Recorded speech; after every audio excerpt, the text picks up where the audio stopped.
Hi guys! For today's video, tayo po ay gagawa ng putsero, isang ulam na pangmalakasan. Madalang lang itong gawin sa ating mga bahay, pero pag niluto ay sobrang sarap. Kaya without further ado, simulan na natin. Una, prituhin lang natin ang ating carrots at saka potato. Then pag naging ganyan na itsura ay set aside natin. Then next natin prito ang ating banana hanggang sa mag-brown lang ito at iside aside. Then sisimulan natin magsangkot siya ng baboy. Then salt, pepper hanggang sa magkaroon ng mild reaction at maging brown. Prituhin lang natin yan guys. Then pag ganyan na ang kanyang itsura, saka natin ipagilid. Saka tayo magsasote ng garlic hanggang sa mag-golden brown lang ng konti. Then pagkatapos ilalagay natin dyan ang ating onion. I-caramelize lang natin dyan. Then nag-add na rin ako ng bay leaf.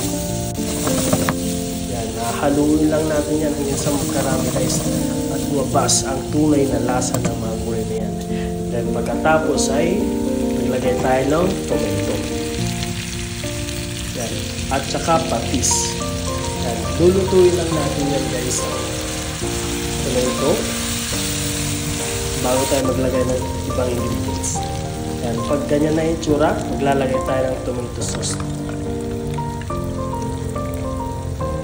Yan, lulutuin natin muna ang tomato sauce saka tayo maglalagay ng tubig. Yan. Pag kumulo na ang tomato sauce, saka tayo maglalagay dyan ng tubig.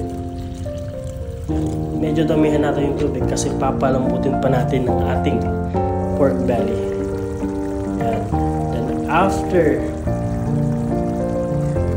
45 minutes kapag papakulo, maglalagay tayo ng sugar para mabalance ang lasa at mabawasan ang acid sa nagaling sa tomato.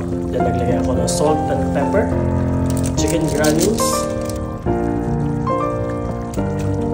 Then maglalagay na tayo ng remaining na vegetables na cabbage and beans. Tapos yung mga pinito nating mga vegetables kanina. Then tatakpan natin. I-simmer lang natin yan for about 8 minutes. Then after 8 minutes, hahaluin natin. Tsaka tayo maglalagay dyan ng pork and beans. Then after nalagay yan, tatakpan na naman natin. Pakuluin lang natin ng 5 minutes.